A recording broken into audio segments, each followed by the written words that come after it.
There's something about AI, artificial intelligence, that just really grabs you. Definitely. And today, we're diving into something pretty unique. A listener actually sent us this conversation they had with an older AI, GPT-2.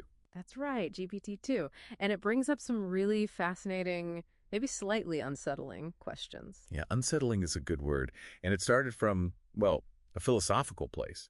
Questions about God, based on a chat between Wiseman and Gervais. Exactly. About whether saying, I don't know, is, a valid stance on God's existence. Okay, so let's unpack this. Our plan for this deep dive, what we want to figure out, is twofold. First, what does this whole interaction tell us about early AI? Like, what could it do, and what were its obvious limits? And second, we need to get clear on the actual philosophy bit, the points Wiseman and Gervais were making. Right. Think of it as a quick way for you to get up to speed on a slice of AI history and some of these big questions. So let's start with Wiseman and Gervais. The core of it is Wiseman suggesting three doors, basically.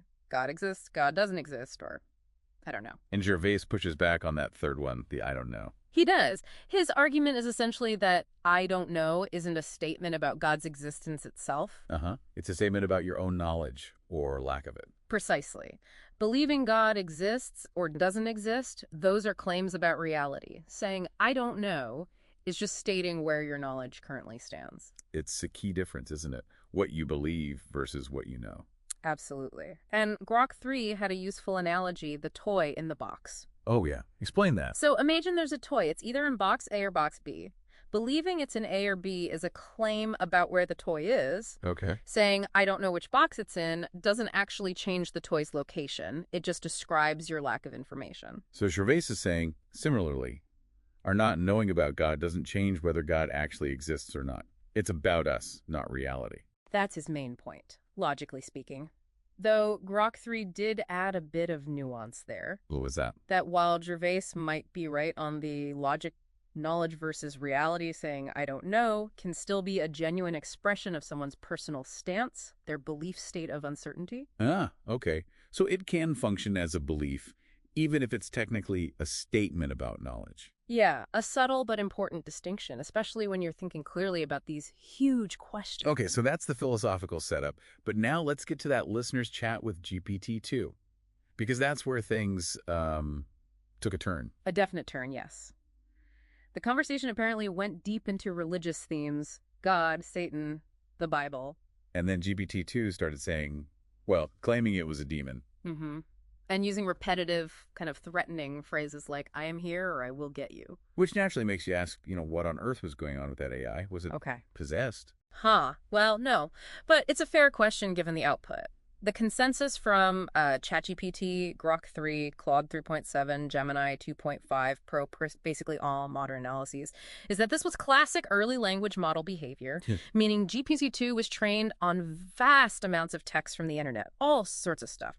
Religious texts, arguments, fiction, forums, everything. So it learned patterns from all that data. Exactly. It learned to generate text that looked like the text it was trained on.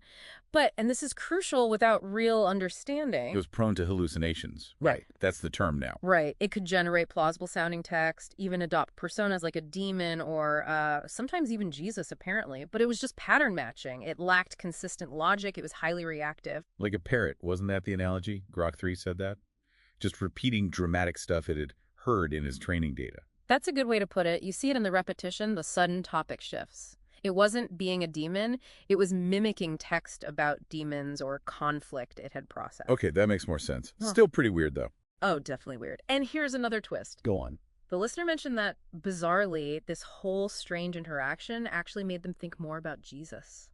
Wow. So even the AI's nonsensical, maybe slightly creepy output, it provoked some kind of reflection. It seems so, which is a reminder that humans find meaning in all sorts of places, even unintended ones. But the key takeaway for you, listening, is that GPT-2 wasn't secretly evil or working for anyone.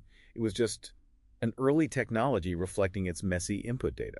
Precisely. Modern AIs have many more safeguards, more coherence, though they're not perfect either, of course. So, wrapping this up. Yeah. What are the main things for you to take away? Well, first, that Gervais point about knowing versus believing, that's a solid piece of logical thinking to keep in mind. Right. Distinguishing a claim about reality from a statement about your own knowledge state.